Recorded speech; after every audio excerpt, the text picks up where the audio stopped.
Simon, Donald Trump hasn't tweeted at all about this, and that's rather unusual.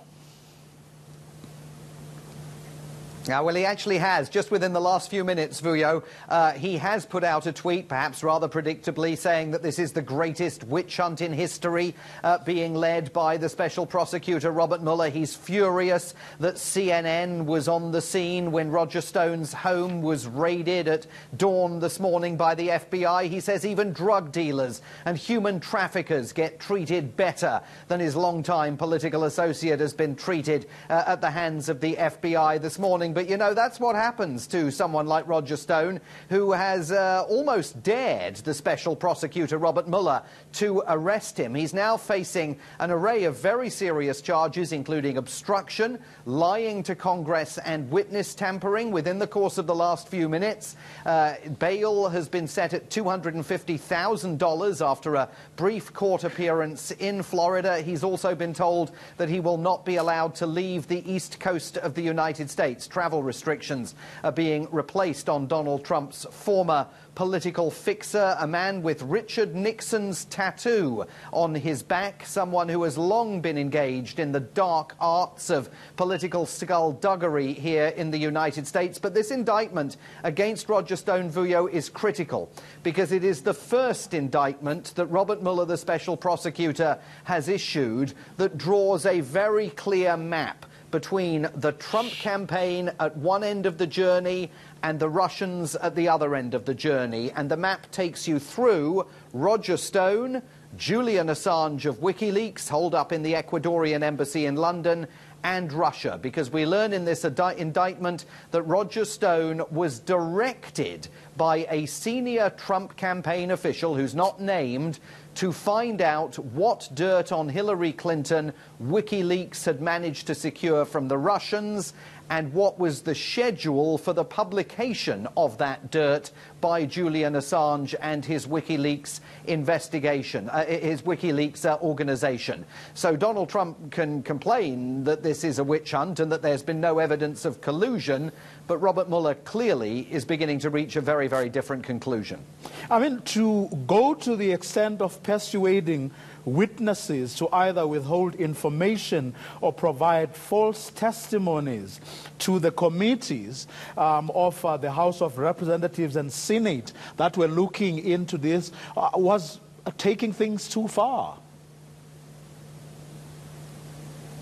Look, I mean, Roger Stone has long known that he was going to be a target of Robert Mueller's criminal probe. I think we have all surmised for a good long while that at some point Roger Stone would be arrested, not necessarily with a dawn raid in Florida, by the way, accompanied by a raid on his residence in New York as well. It's the nature of the charges that he's facing that are much more serious and severe than Roger Stone himself expected that he would face. And this accusation of witness tampering, of trying to persuade someone else to plead the Fifth Amendment against self-incrimination, of trying to persuade someone else of lying to Congress, then Roger Stone himself lying on numerous occasions to those congressional investigating committees. It takes us all the way back to the very basic question that the Trump administration is unable to answer. If all of the various contacts between Donald Trump's senior officials and the Russians were as innocent and pure as President Trump has maintained, why did every single one of them always lie about those communications that they had with the Russians? At the White House, the reaction today, I think, has been one of shock and panic. The White House press secretary issuing contradictory statements. She says she hasn't read the indictment, she's not a lawyer, she's not willing to engage with reporters in a discussion in the weeds of the document, but it doesn't in any way touch the President of the United States. How she would know that, given that she says she hasn't read the indictment, is anyone's guess. A question you've come to expect, Simon Marks, but I'll ask it again. What could be the real immediate implications of this for Donald Trump, but also for his presidency?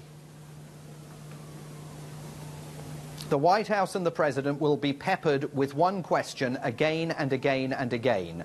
Who was the figure in the campaign's senior inner circle who told Roger Stone to go and find out what dirt the Russians and WikiLeaks had on Hillary Clinton? Who was it? That's a tantalizing question that the White House is sidestepping today. It will be asked time and again. The other implication of all of this is that, you know, it's been 15 months since the president's lawyer, Rudy Giuliani, predicted that Robert Mueller was wrapping up his inquiry. They're tying up loose ends. It was almost over. It's not almost over. Robert Mueller is quietly grinding away and getting ever closer to the inner sanctum of the White House, and that's got to be very worrying for those people who choose willingly to serve the Trump administration and for the president and members of his family themselves.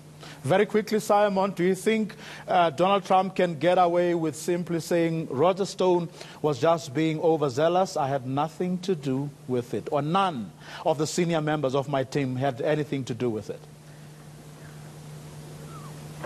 Look, I think it's very difficult for President Trump to take that line. On this very day, Roger Stone, the man who has claimed that he encouraged President Trump to run for the presidency, is in court down in Fort Lauderdale. Paul Manafort, the former campaign manager of Donald Trump's presidential election campaign, is in court here in Washington, D.C. At a certain point, it is simply credulous to maintain, I had nothing to do with these guys, I didn't know what they were doing, they didn't tell me what was going on. This is a real problem for the Trump presidency. Let's leave it there. Simon Marks, thanks very much. He is our U.S. correspondent.